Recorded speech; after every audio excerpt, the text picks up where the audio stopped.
দরিদ্র ব্যক্তির দুটা সন্তান, একটা রোজা রাখছে, যার রোজা রাখার এখনো পরিপূর্ণ বয়স হয় নাই।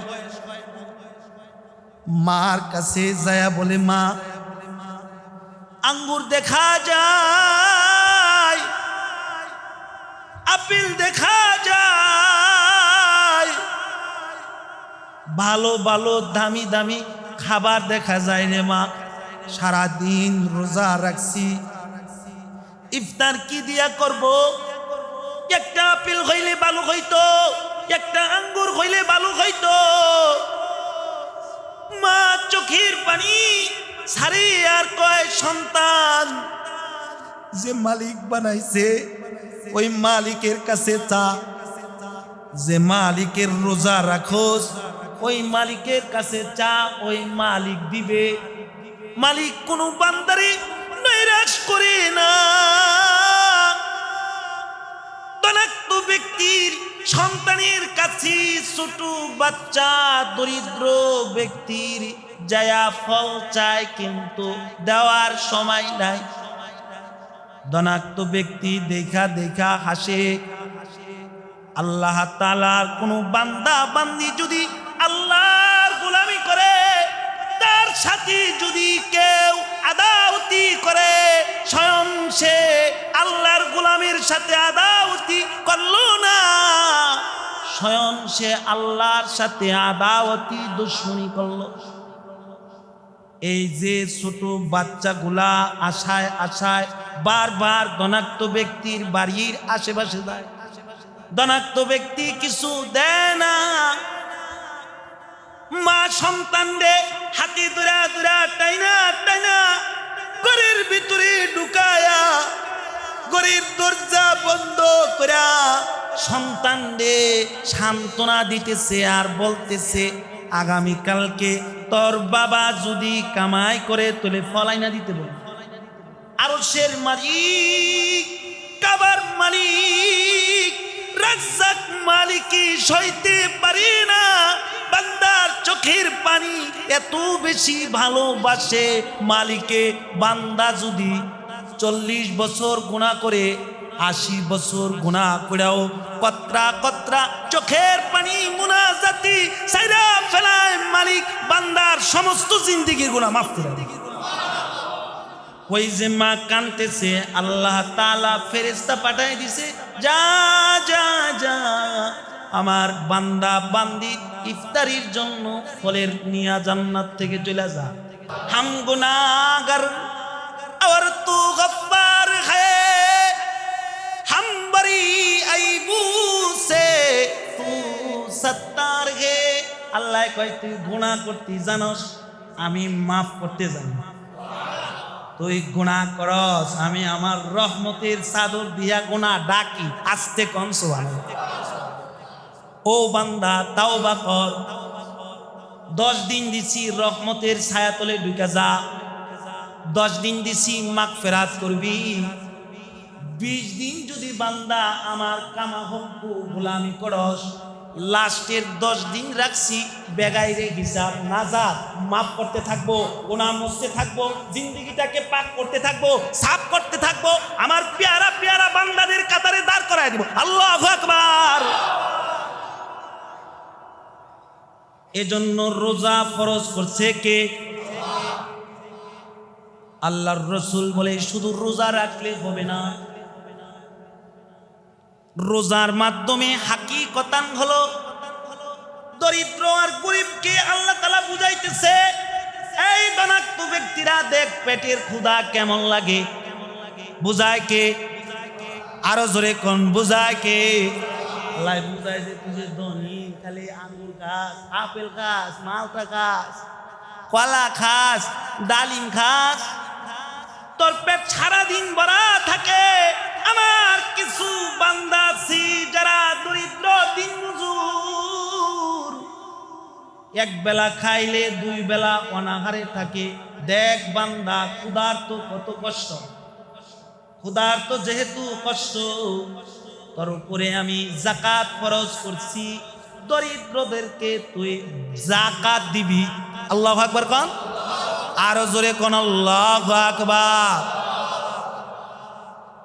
শুধু যাকাত দিবি তা না, রসুল বলে তুই যে ইফতার করবি তোর পার্শ্ববর্তী যারা আছে দরিদ্র অসহায় তাদের ইফতারির ব্যবস্থা করবি। সুবহানাল্লাহ বলেন না, আরো জোরে কোন সুবহানাল্লাহ। আমরা তো খালি নিজে খাইতে যাই, আঙ্গুরের অভাব নাই, এর বড় আঙ্গুর আনি গো, কয় আঙ্গুর হস্তাছে। আপেলের অভাব নাই, এরপরেও আপেল ফ্রিজ ভর্তি, কালকা কয়েন, ঠিক কিনা? বাঙ্গির অভাব নাই, তরমুজ পড়ছে, অসহায় রে দেওয়ার মতো সময় নাই, ঠিক কিনা?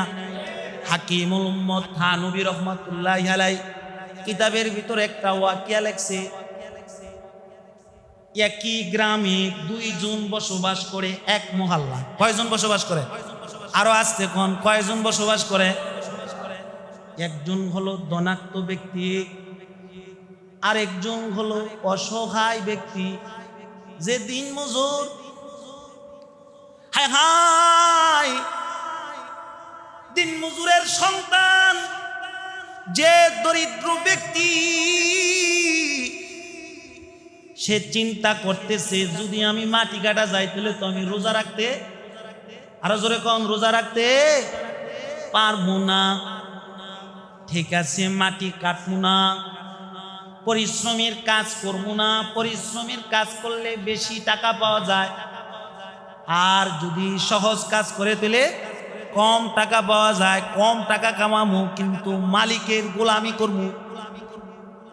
তাহলে যার টাকা নাই তারে বুঝি আঙ্গুরের প্যাকেট দিয়ে দিব দোকানদারে, আসতে কম দিব, আপেলের প্যাকেট বুঝি দিয়ে দিব, কলাওয়ালায় বুঝি কলা এক কুড়ি দিয়ে দিব, নেন ভাই সাহেব খানগা দিব। হায় হায়, দিন মজুর রোজা রাখার জন্য অল্প অল্প কাজ করে তার ঘরের বাজার জোগাড় করতে পারে না। থানবী লেখে ধনাত্ম ব্যক্তি ফল ফুলুদে ভরা। রোজার দিনে ছোট ছোট বাচ্চারা তোর রোজা রাখে না, মা ইফতারি যেটা বানায় সে ওই ইফতারি নিয়া ঘরের আশেপাশে আঙ্গিনায় খায়, ঠিক কিনা? থানবী লেখে ধনাত্ম ব্যক্তির সন্তানগুলা, ছোট ছোট বাচ্চাগুলা ইফতারির সামান বাড়ির আশেপাশে আঙ্গিনায় হাইটা হাইটা খায়। দরিদ্র ব্যক্তির দুটা সন্তান, একটা রোজা রাখছে, যার রোজা রাখার এখনো পরিপূর্ণ বয়স হয় নাই, মার কাছে যায়া বলে, মা আঙ্গুর দেখা যায়, আপেল দেখা যায়, ভালো ভালো দামি দামি খাবার দেখা যায় রে মা, সারাদিন রোজা রাখছি, ইফতার কি দিয়া করব? একটা আপেল হইলে ভালো হইতো, একটা আঙ্গুর হইলে ভালো হইতো। মা চোখের পানি সারি আর কয়, সন্তান যে মালিক বানাইছে ওই মালিকের কাছে চা, যে মালিকের রোজা রাখোস ওই মালিকের কাছে চা, ওই মালিক দিবে।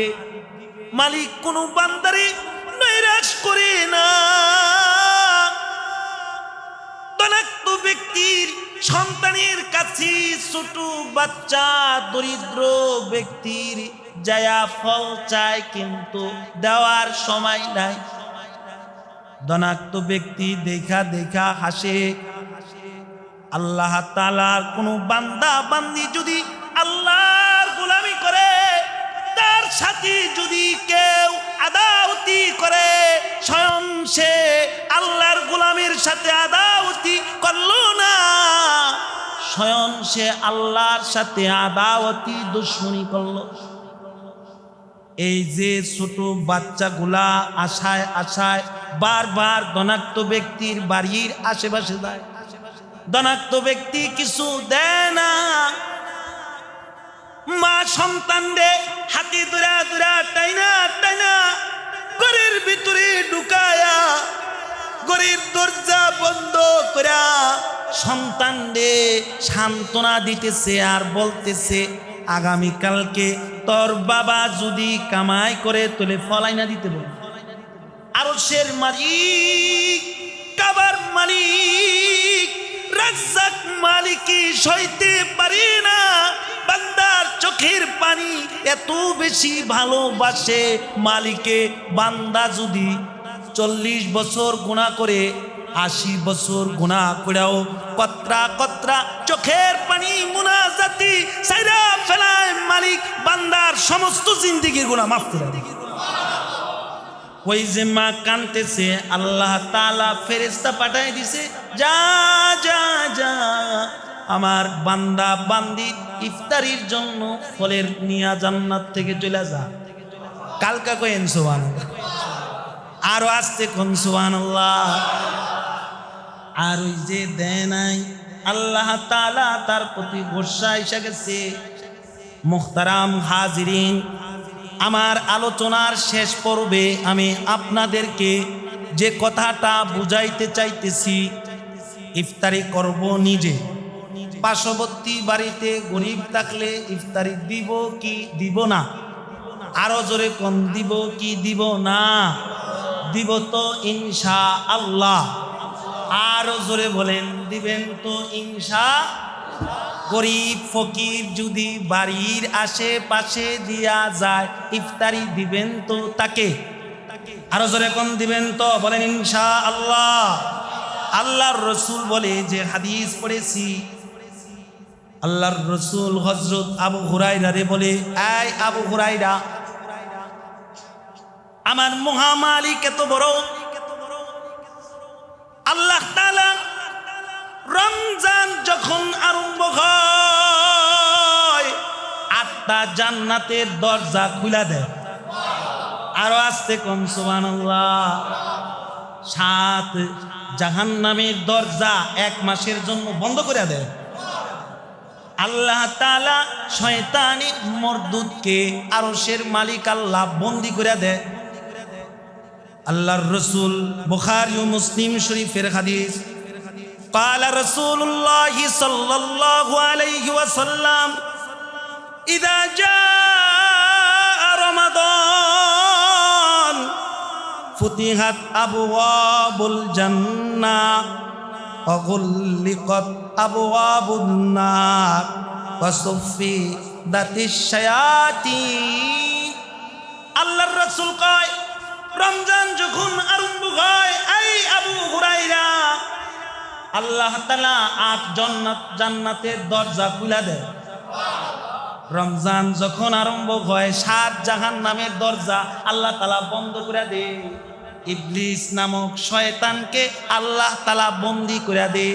তোমরা যারা বাবা রোজার মাসেও আকাম করো, রোজার মাসেও পালায়া পালায়া দোকানের শাটার লাগায়া পর্দার ভিতরে যায়া আকাম করো, ইফতারি করো, ঠিক কি না?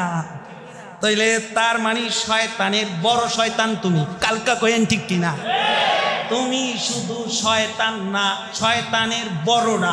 আস্তে কোন ঠিক কি না? দোকান পাট খোলা তোমরা যারা রাখো সাবধান হয়ে যাও। ফতুয়ার কিতাবে আছে রমজানে খাবারের পণ্য রোজাদারের কাছে বাদ বেচা হালাল না হারাম? আরো আস্তে কোন হালাল না হারাম? সাবধান হয়ে যাও। ইফতারের আগ মুহূর্তে কিন্তু দোকান খুলো না। এখনো কিছু ইমানদার আছে, ইদা সাররাতকা হাসানাতুকা ওয়া সাআতকা সাইয়্যাতুকা ফাআনতা মুমিন। নেক কাজ করতে তোর ভালো লাগে না, তুই মুমিন না। আল্লাহর রাসূল কইছে নেক করতে তোমার ভালো লাগে, গুনাহ করলে তোমার দিলে ব্যথা লাগে, ফাআনতা মুমিন। রাসূল বলেছে তাহলে তুমি মুমিন। আস্তে কোন সুবহানাল্লাহ। সাবধান, মসজিদের আশেপাশে যত দোকান আছে দিনের বেলা চা খাওয়া যাবে না, বন্ধ। আরো আস্তে কোন চা খাওয়া যাবে না, বন্ধ। মসজিদ কমিটির কাছে আমার আবদার, যাদেরকে দোকান দিচ্ছেন দিনের বেলা যেন তারা চা বিক্রি না করে, বলে দিবেন। মসজিদের আশেপাশে যদি চা বেছে সওয়াব হইব না গুনাহ হইব? আসাম সাহেব কোন সওয়াব হইব না গুনাহ হইব? চা বেচলে তো গুনাহ হইব। মাগরিবের পরে বেচবেন, ইফতারি সময় ইফতারি বেচবেন। রিজিকের মালিক কে? আরো জোরে কোন, রিজিকের মালিক কে? রাগ করলেন বুঝি? আলমার উমামানা আব্বা, আপনাকে সাথে আমার কোন আব্বা, আপনাকে ইমাম না, আপনাকে লগে আমার ভালোবাসা। তাহলে আপনি করে যদি ভালোবাসা দিয়ে বালা না করতারি, তাহলে কি ঢাকার মানুষটি ভালো করতার মু? আজকে কোন ঢাকার মানুষটি বুঝাইলে বুঝবো? পারবো তো ইনশাআল্লাহ। আরো জোরে বলি, পারবো তো ইনশাআল্লাহ। আলোচনা ধারাবাহিকতা ভাবে চলতেই থাকবে। আল্লাহ জাল্লা শানুহু আমাদের সকলকে সহি বুঝার মতো তৌফিক দান করো। আল্লাহ তুমি আমাদের সকলের রোজাগুলাকে কবুল করো। হাত উঠান, একটা তাকবীর আল্লাহরে দেখান। না রে তাকবীর, আর জোরে তাকবীর দেন, না রে তাকবীর। যে আল্লাহ আমরা রোজা ঠিক মতো রাখবো, পারবো তো ইনশাআল্লাহ। রমজানে গুনার কাজ করব না, পারবো তো ইনশাআল্লাহ। আল্লাহ তুমি আমাদেরকে মাফ করে দাও। আল্লাহ তুমি সবাইকে কবুল করো। সকলে বলে আমিন। যারা সুন্নত